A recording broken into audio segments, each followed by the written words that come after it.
Now we need to explain the financial implications when someone pays cash for their home. In exploring this idea, we need you to really think deeper financially than maybe you ever had to before. When something is outside the box, then you have two options. You either kick it to the curb or you get a bigger box. We're asking you to get a bigger box. But let us prove to you why. The lessons of lost opportunity cost, liquidity, use and control, and the rule of 72 must be applied to your thinking. If you're not familiar with the rule of 72, it's just simple math. If you get 7.2% rate of return, then your money will double every 10 years. If you get 10% rate of return, then your money will double every 7.2 years. That's all it means. Most people think that they will save interest by selecting a shorter loan period like a 15-year mortgage. With that in mind, paying cash for your home would save the most interest that would normally have been paid to the bank. It sure sounds right, but the problem is by paying cash, you no longer have that money to invest. So you are losing interest that you could have earned from that money, otherwise known as lost opportunity cost. Also, if the cash is paid for the house, you forfeit the tax benefits on the potential interest deduction.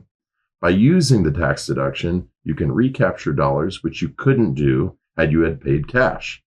However, it doesn't make sense to pay $10 in interest just to save $3 in taxes. This is a deep thought when it comes to mortgages.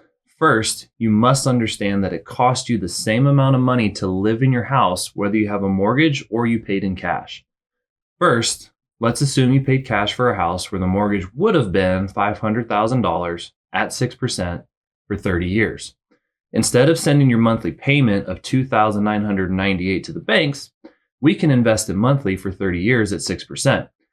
It would grow to $3,011,288. Now, if you take the mortgage, you get to keep your $500,000 cash and you invest it at 6% for 30 years. It would grow to $3,011,288. Presto, it's the same number. Both of these scenarios are examples of transfers. Whether you paid cash for your home or you're making payments through a mortgage, it is costing you money.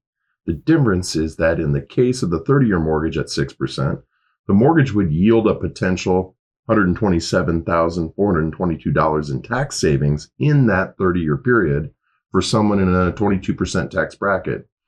But that's not even the best part. We also have access and control to the whole $500,000 of cash and its earnings every day, all along the way. This could be used to tackle unexpected expenses or take advantage of investment opportunities. You see, this is exactly what we mean when we say our goal is to recapture some of your financial transfers. Follow us to learn even more.